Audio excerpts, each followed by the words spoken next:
verse of the day. 3 John 1:11. Dear friend, don't let this bad example influence you.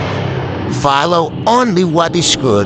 Remember, those who do good prove that they are God's children. And those who do evil prove that they don't know God. Ibig sabihin noon, huwag ka magpa-influence sa mga masama.